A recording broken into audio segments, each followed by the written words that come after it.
deixou um apartamento e um carro. O pedido é certo e é determinado. Certo, eu quero o inventário. Determinado, o apartamento e o carro. Não há dificuldade em relação a isso. O que toma novas cores, e o que evidentemente para nós é importante, vai ocorrer quando, por exemplo, o magistrado não souber a universalidade de bens. Por quê? Porque a própria esposa não sabe os bens que o marido deixou. Então ela vai abrir um inventário só com ante beatur. Eu quero o inventário. De quais bens? Não sei. Ele pode ter bens em nome da amante, não havia discriminado. Ele pode ter uma conta corrente da qual ela desconheça. Ele pode, por exemplo, ter comprado uma moto e não ter comunicado a ela. Só que todo o acervo hereditário pertence à mulher. E é por isso, meus amigos, que o inventário é dividido em duas fases.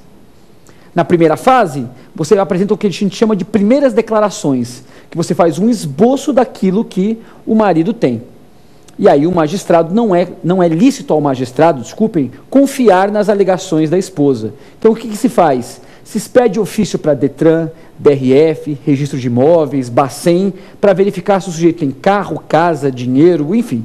Esses bens são trazidos à colação e aí se faz as últimas declarações. Nas últimas declarações, o inventário será formalizado, já com todos os bens do marido, e se faz um formal de partilha. Nesse caso, até porque por ser uma herdeira só, é uma certidão de partilha com pedido de adjudicação. Esse é um caso clássico de ações universais. Uma outra situação, até muito comum, é a petição de herança. O filho espúrio, fruto do amor pecaminoso e proibido, aurido fora da constância do lar, decorrente de uma balada, é tão filho quanto aquele que nasceu dentro do casamento. Ou seja, aquele filho que foi feito fora do casamento, também é filho. A pergunta é, ele não conviveu com o pai, desconhece a vida do pai, inclusive a vida patrimonial dele. Descobriu que o pai faleceu, resolveu entrar com uma petição de herança dentro do inventário. A petição de herança do filho quer dizer, eu quero os bens, não sei quais, mas eu tenho direito ao meu quinhão porque eu sou filho. Então, nesse caso, meus amigos, trata-se de um outro exemplo de ações universais. Segunda situação que nós vamos enfrentar é o que a gente chama de ato ou fato ilícito indeterminado. No bom português, as ações de reparação de dano. Eu gosto de definir em aula a ação de reparação de dano como aquelas situações em que o autor não tem condição de mensurar o tamanho do ato ilícito praticado pelo réu. Deixa eu explicar melhor para vocês isso. O autor não tem condição de especificar, de quantificar a extensão do ato ilícito praticado pelo réu. Vamos entender algumas questões. Naquele caso do atropelamento, que eu disse a vocês, eu não tenho condição de enxergar no horizonte a extensão do ato ilícito. Houve um ato ilícito, inegavelmente, mas eu não sei a extensão desse ato ilícito. E é exatamente por isso que, nesses casos, cabe o pedido genérico. Uma outra situação clássica que nós temos é o famoso dano moral. Quanto vale a dor de um homem? Isso é muito brega, né? O pessoal coloca isso em petição. Quanto vale a dor de um homem? E se vocês forem ver na prática, o dano moral é um dano imaterial, porque na verdade não há como fixar o dano moral. Então se pergunta, deve-se ou não atribuir valor ao dano moral na petição inicial? No Brasil, há duas jurisprudências muito bem defendidas por gente que não dá palpite, gente que dá parecer. E essas duas correntes estabelecem a seguinte questão. Há autores que defendem que o dano moral tem que ser atribuído na petição inicial. Vale dizer, compete à parte / advogado atribuir valor ao dano moral. O argumento é sólido. Ninguém melhor do que a parte para dizer o quanto ela sofreu. Porque se a parte vivenciou a relação jurídica de direito material que deu ensejo ao processo, ninguém melhor que ela para poder dizer isso. Existe um segundo argumento. Se você não atribuir valor ao dano moral, você está dando um cheque em branco para o magistrado. Um fill the blanks. O magistrado é que vai preencher. Porque você pode narrar em 300 laudas, numa petição, a desgraça da sua vida. E formula um singelo pedido dizendo, Isto posto, requer a condenação do réu ao pagamento dos danos morais a serem arbitrados por Vossa Excelência. O magistrado, com lágrima nos olhos, diz: condena o réu a pagar ao autor R$1,50.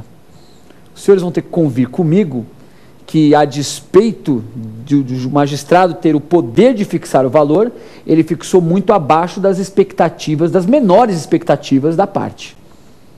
Daí o porquê há de se considerar essa questão. De outro lado, existe uma outra corrente que diz o seguinte: ninguém melhor do que a parte para dizer quanto sofreu. É verdade, mas a parte nunca atribui o valor certo ao dano moral. Quem melhor atribui valor é o magistrado. Parte vem do latim parcial. Nenhum advogado vai atribuir o valor que de fato a parte entende ter sofrido. Sempre um pouco a mais. E segundo, atribuir valor ao dano moral é também assumir um risco. Vamos imaginar que eu, Renato, advogado, resolvo atribuir valor a um dano moral, alguma causa qualquer. E eu entenda que, na verdade, esse valor, eu não quero chutar muito alto para o juiz não ficar melindrado. Eu chuto R$1.000, o magistrado olha e fala: eu ia dar muito mais do que isso, mas como eu não posso julgar ultra petita, eu vou fixar somente esse valor que foi pedido. Então é um risco que se assume. Há uma outra questão. Muitos juízes no Brasil inteiro não gostam que se atribua valor ao dano moral. E aí nós entramos numa questão: o que se fazer no caso concreto? Para o caso concreto, cada estratégia é uma estratégia. É recomendável que você verifique no seu fórum como os juízes vêm se posicionando. Para exame de ordem, minha dica: não atribua valor ao dano moral. Se for questionado isso a vocês, não atribua, porque vocês vão ter o texto de lei a seu favor. O artigo 286, que fala sobre o pedido, no inciso 2, assevera que as ações de reparação de dano, o pedido pode ser genérico, leia-se, não determinado. Quer dizer que o dano moral, que é modalidade de reparação de dano, não precisa ter valor certo. Tá claro? E a última hipótese, referente aos pedidos genéricos,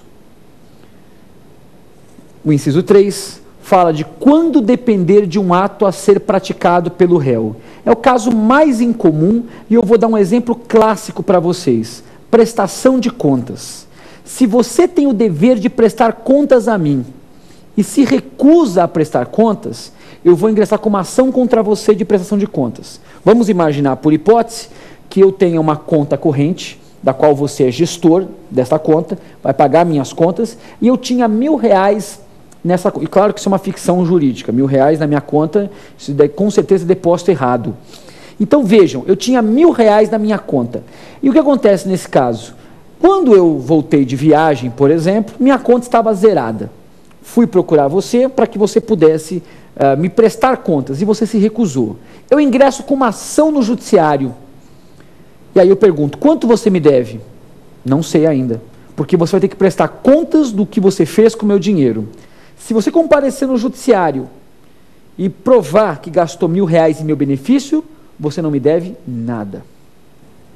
Se você comparecer no judiciário e provar que gastou 500 em meu benefício e não provou como destinou os outros 500, você vai me dever 500. E se você não comprovar como você gastou os R$1.000, você vai me dever 1.000. Então, na verdade, o pedido é certo. Eu quero prestação de contas, mas de quanto? Determinado. Vai depender de um ato a ser praticado pelo réu. Isso é muito importante vocês visualizarem. Sempre vou depender de um ato a ser praticado pelo réu. Certo? Mais uma questão importante, só para a gente poder dar encerramento a esse primeiro bloco. Eu queria falar com vocês sobre as espécies de pedido que o ordenamento prevê. Então, o primeiro pedido que nós vamos enfrentar é o pedido alternativo. O pedido alternativo ele vai ocorrer quando o réu tem à sua disposição duas ou mais maneiras de cumprir a obrigação. Então, vai ocorrer o pedido alternativo quando o réu tiver à sua disposição duas ou mais maneiras de cumprir a obrigação. Deixa eu ver se eu explico isso melhor para vocês. O autor tem a faculdade de formular pedido.